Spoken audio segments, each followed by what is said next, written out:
नमस्ते बिहार और आपके साथ मैं हूं सोनाली सिंह। 5 दिनों बाद होली है और होली से पहले गोपालगंज में मातम छा गया है।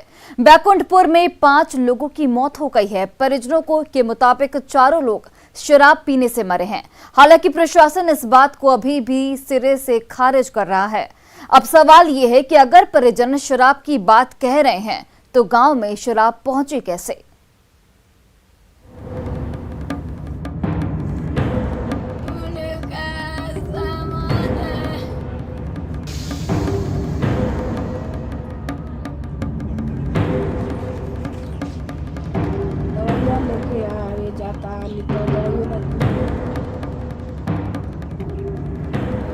ये चीख और चित्कार की वजह है 5 परिवारों पर दुखों का पहाड़।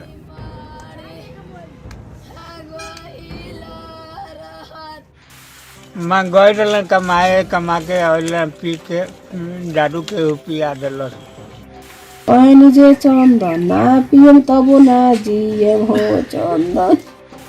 हम लोगों को मीडिया के माध्यम से खबर मिल रही है। गोपालगंज के बैकुंठपुर थाना क्षेत्र के बसहा और एक डेरवा गांव में संदिग्ध हालात में 5 लोगों की मौत हो गई है। मृतक के परिजनों की माने तो ये मौत जहरीली शराब पीने से हुई है। परिजनों के मुताबिक जिंदगी पर एक बार फिर जाम भारी पड़ गई। पति की मौत के बाद से बदहवास पड़ी ये है प्रमीला देवी, जो अपने पति की मौत की कहानी बयां कर रही हैं। 48 साल के रमेश राजमिस्त्री का काम करते थे। हमार मियाज खराब बाटे तो हम कहनी जे दवाइया लेके आवे जाता नहीं तो दवाइयो ना किन के ले आईनी। रात भर कहतानी अहिया नहीं खेलागत तो कहनी जे हम तरह के गुड़ा पर गेली की दारू कहियो ना तो पिया। कहनी जे चंदन ना पियम तबो ना जियम हो चंदन। हमारा जाऊ के तो मनवा को। बसहा गांव में ही देवेंद्र शर्मा के घर में भी मातम है। 35 साल के देवेंद्र के पिता रामचंद्र शर्मा बताते हैं कि उनका बेटा फर्नीचर का काम करता था। मेहनत मजदूरी कर अपने छोटे छोटे बच्चों का पालन पोषण करता था। शुक्रवार की शाम को काम से लौटने के बाद पकड़ी मोड़ के पास उसने शराब पी थी, जिसके बाद उसकी हालत बिगड़ने लगी और देर रात उसने दम तोड़ दिया। हमारा बेटे के मैं गए रहा कमाए कमा के और पी के दारू के पिया दिल।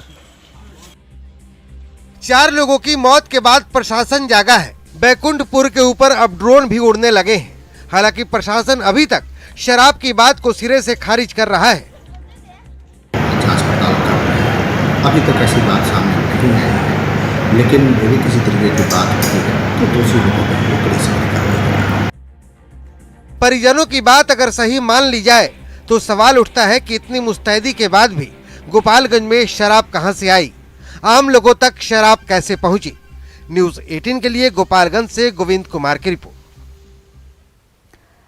और देखिए, गोपालगंज में परिजन कह रहे हैं कि 5 मौत की वजह शराब है, लेकिन प्रशासन अभी भी शराब की बात को खारिज कर रहा है। लेकिन परिजनों के मुताबिक सच को दबाने की लगातार कोशिश की जा रही है। जो 5 लोग मरे हैं उनमें एक देवेंद्र शर्मा भी शामिल है। देवेंद्र के पिता ने आरोप लगाया है कि मुखिया ने जबरदस्ती उनसे उस कागज पर अंगूठे का निशान लिया जिसमें शराब का कोई जिक्र ही नहीं था। सुनिए मृतक देवेंद्र के पिता ने क्या कुछ आरोप लगाया है।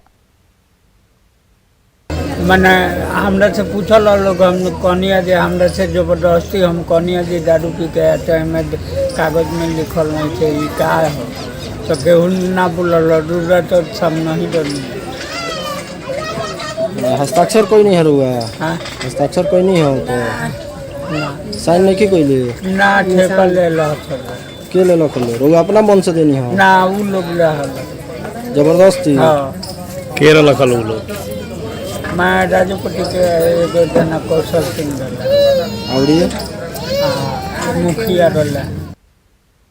भागलपुर ब्लास्ट पर जेडीयू के विधायक गोपाल मंडल ने बड़ा बयान दिया है। गोपाल मंडल ने कहा है कि 3 मार्च को भागलपुर के काजवली चौक में हुए धमाके में पटाखा नहीं बल्कि बम ब्लास्ट था।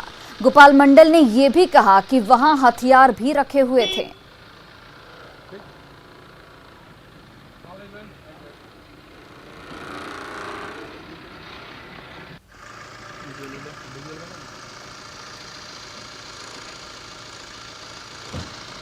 तो देखिए भागलपुर ब्लास्ट पर जेडीयू विधायक गोपाल मंडल का ये घटनाएं बयान। घटी, वह पटाखा नहीं था, वह बम था, बड़ा ही अंजाम देता। अब बम बढ़िया बढ़िया बम बनाए का, वह शस्त्र भी वहाँ पर था। नौगछिया में 57 पेटी पटाखा पकड़ा है। नवगछिया में पकड़ा पटाखा नहीं लोग रखेगा। अनलीगल तरीके पटाखा से कहीं घर टूटता है। अनलीगल तरीके से रखा गया था। ये बात है, अनलीगल तरीके से सजा मिलेगा उसको। दरअसल गोपालपुर के विधायक गोपाल मंडल का ये बयान तब आया जब पुलिस ने 8 दिनों की जांच के बाद ये दावा किया है कि धमाका पटाखों और पटाखों के लिए रखे बारूद की वजह से हुआ। सुनिए भागलपुर एसपी ने क्या कुछ कहा है।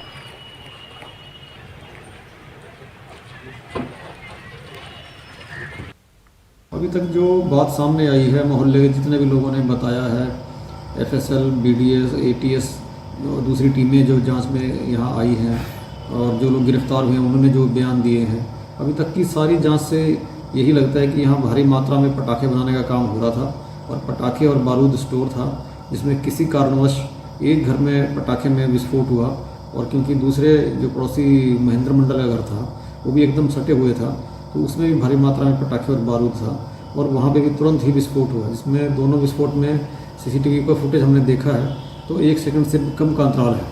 ऐसा लगता है कि एक के बाद एक दोनों जगह 2 ब्लास्ट हुए हैं और ऐसा लगता है कि इस ब्लास्ट के इम्पैक्ट के कारण ही, क्योंकि मकान बहुत पुराने और जर्जर थे तो मकान गिर गए। और इसी बीच गोपालगंज से बड़ी खबर, मीरगंज में अपराधियों ने कई राउंड हवाई फायरिंग की है। थाने से 500 मीटर की दूरी पर फायरिंग की गई है। तो ये बड़ी खबर गोपालगंज से, जहां पर मीरगंज में अपराधियों ने कई राउंड फायरिंग की। थाने से महज 500 मीटर की दूरी पर इस वारदात को अंजाम दिया गया। बाइक सवार 2 अपराधियों ने इलाके में दहशत फैलाई। हालांकि पुलिस ने मौके से एक खोखा भी यहां पर बरामद किया है। रंगदारी को लेकर फायरिंग की आशंका जाहिर की जा रही है। तो ये बड़ी खबर गोपालगंज से, जहां पर बाइक सवार 2 अपराधियों ने कई राउंड फायरिंग की। सबसे बड़ी बात है कि थाने से महज 500 मीटर की दूरी पर यह फायरिंग की गई और पुलिस ने मौके से देखिए एक खोखा भी यहां पर बरामद किया है और यह आशंका जाहिर की जा रही है कि रंगदारी को लेकर फायरिंग की गई है। बिहार बोर्ड में इंटर रिजल्ट को लेकर युद्ध स्तर से तैयारियां चल रही हैं। कर्मचारी से लेकर अधिकारी तक रिजल्ट तैयार करने में जुटे हैं। सूत्रों की माने तो बोर्ड हर हाल में 17 मार्च तक इंटर का रिजल्ट जारी करने की तैयारी में है। कल से टॉपर्स वेरिफिकेशन का भी काम शुरू होगा। बिहार बोर्ड का जायजा लिया हमारे सहयोगी रजनीश कुमार ने। एक बार फिर बिहार विद्यालय परीक्षा समिति अपना ही रिकॉर्ड तोड़ने की तैयारी में जुट गया है। सूत्रों के हवाले से जो खबर आ रही है कि 17 मार्च तक इंटर का रिजल्ट जारी हो जाएगा, यानी परीक्षार्थियों का भी इंतजार अब खत्म होने वाला है। और देख सकते हैं कि जो रिजल्ट की तैयारी है किस तरह से चल रही है। शाम का समय है और शाम में भी यानी कहा जा रहा है कि 24/7 जो है यहाँ पर जो कर्मी है वो काम में जुटे हुए हैं। जरा आपको हम दिखा दें कि देखिए किस तरह से बड़ी संख्या में जो बोर्ड के कर्मी हैं वो अंदर प्रवेश भी कर रहे हैं और जो एक्टिविटी है वो तेज हो गई है, क्योंकि कल से ही योजना तैयार की गई है कि रिजल्ट की तैयारी जो है यहाँ पर तेजी से की जाएगी और होली से पहले जो परीक्षार्थी हैं उनको जश्न मनाने का मौका दिया जाएगा। तो बता दें आपको कि पिछला रिकॉर्ड जो 26 मार्च का था उसको तोड़ने की तैयारी में बोर्ड जुट गया है और सचिव से लेकर जो भी अधिकारी हैं, फिलहाल IT सेल के तमाम लोग अभी अंदर मौजूद हैं। तो 16,48,000 जो परीक्षार्थी हैं उनका इंतजार खत्म होने वाला है और निश्चित रूप से 2016 के बाद बिहार विद्यालय परीक्षा समिति हर बार कुछ न कुछ नया प्रयोग करता है और इस बार भी जो रिकॉर्ड है उसको तोड़ने की तैयारी में जुट गया है। जो टॉपर्स वेरिफिकेशन काम है वो भी कल से शुरू हो जाएगा। खबर आ रही है जो टॉपर्स हैं वो फिजिकली बिहार बोर्ड आएंगे और एक्सपर्ट जो है उनका साक्षात्कार लेंगे। उसके बाद 17 मार्च तक रिजल्ट जारी हो जाएगा। रजनीश कुमार, न्यूज़ 18 पटना। वहीं विधान परिषद चुनाव को लेकर बीजेपी उम्मीदवारों की घोषणा के साथ ही बीजेपी में नाराजगी भी सामने आने लगी है। टिकट नहीं मिलने पर सारण के मक्सी से सच्चिदानंद राय ने नाराजगी रखी है। सच्चिदानंद राय के पुत्र ने इसी पार्टी का विश्वासघात बताते हुए खुद निर्दलीय चुनाव लड़ने का ऐलान किया है। कुमार सातेक से बात की हमारे संवाददाता रवि एस नारायण ने।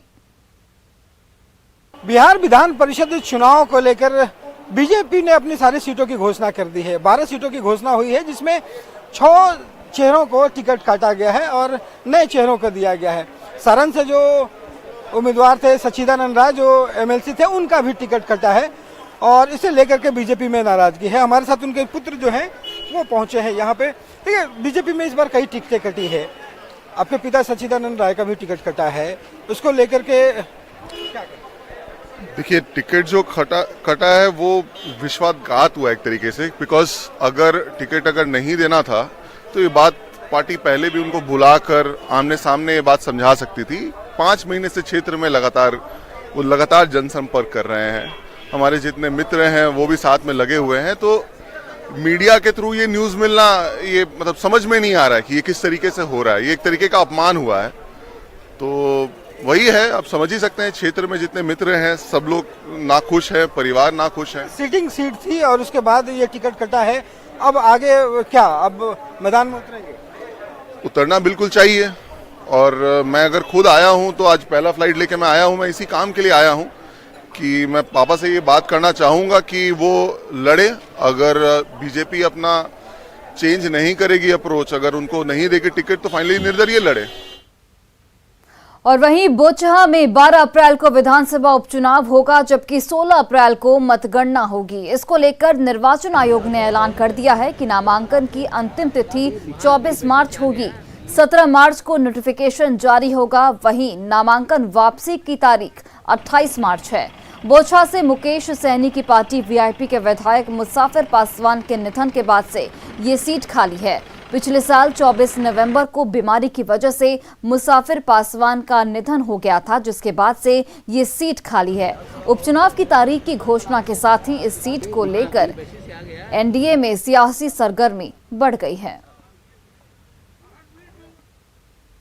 और अब बात सीएम नीतीश कुमार की। अपने नीतीश कुमार को कई यात्राएं करते देखा होगा, लेकिन आज नीतीश एक ऐसी यात्रा पर थे जो उनके दिल के बेहद करीब थी।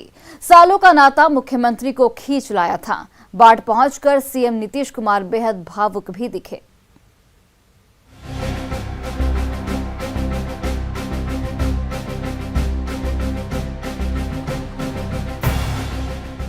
वैसे तो नीतीश कुमार समय समय पर यात्रा पर निकलते रहते हैं, लेकिन बाढ़ में सीएम नीतीश की यात्रा खास थी। सीएम ने बाढ़ में उन कार्यकर्ताओं और शुभचिंतकों के बीच जाकर मुलाकात की जिनसे व्यस्तता के कारण मुलाकात नहीं हो पाती है। लोगों ने भी लिखित रूप से सीएम तक अपनी बातें पहुंचाई। पुराने लोगों के बीच पहुंचकर सीएम नीतीश भी काफी गदगद थे। आप लोग लगातार हमको 5 बार एमपी बनाए, हम तो सेवा करते रहे, मिलते रहे, सब अलग बात है। लेकिन पिछले 16 साल से हमको बिहार की सेवा करने का मौका मिला तो दूर दूर ही कहीं कहीं जा पाते। लेकिन मेरे मन में होता था कि जब इतना दिन हम आपके बीच में आते जाते रहे और सब कहीं रास्ता नहीं पैदल चलते थे, तो एक बार मेरे मन में था कि भाई हम तो सेवा कर ही रहे हैं बिहार की, लेकिन एक बार अपने पुराने लोगों के इलाके में जाएंगे, सबको नमस्कार करेंगे। अब नई पीढ़ी के लोग हैं, देख करके हमको कितना बढ़िया लग रहा है। बच्चे को, बच्चियों को बड़ी खुशी है, सब आगे बढ़े।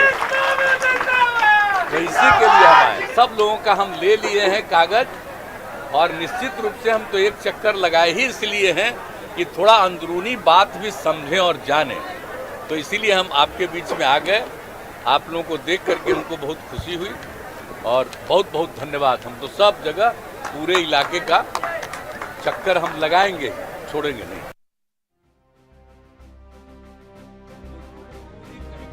मुख्यमंत्री मोकामा, घुसवरी और पंडारक 3 प्रखंडों में गए।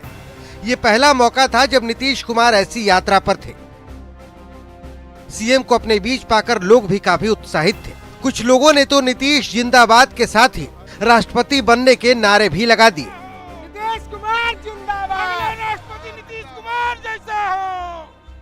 माननीय मुख्यमंत्री जी का आगमन यहाँ के लिए गौरवशाली है, क्योंकि उनका राजनीति शुरुआत यहीं से हुआ था और अपना आशीर्वाद पाने के लिए दुआ है। कैसा लगा आपने? बहुत बढ़िया लगा। इससे बड़ा सुखद मौका कोई नहीं आएगा। जो माननीय मुख्यमंत्री आए हैं, इससे बड़ा कुछ नहीं होगा। दरअसल बाढ़ से नीतीश कुमार का गहरा नाता है। 1989 में जब बाढ़ संसदीय क्षेत्र से पहली बार लोकसभा के लिए निर्वाचित हुए थे, तब बाढ़ में उन्हें अपार जन समर्थन मिला था। बाढ़ से 5 बार सांसद रहे नीतीश कुमार राजनीति के शुरुआती दौर और संघर्ष के दिनों के साथियों से मिलने बाढ़ पहुंचे थे। बाढ़ से न्यूज 18 के लिए आनंद अमृतराज की रिपोर्ट। और जहानाबाद में लोगों पर होली का खुमार छाने लगा है। कई जगहों पर होली मिलन कार्यक्रम का आयोजन किया गया, जिसमें फगुआ गीतों पर लोग काफी झूमते नजर आए।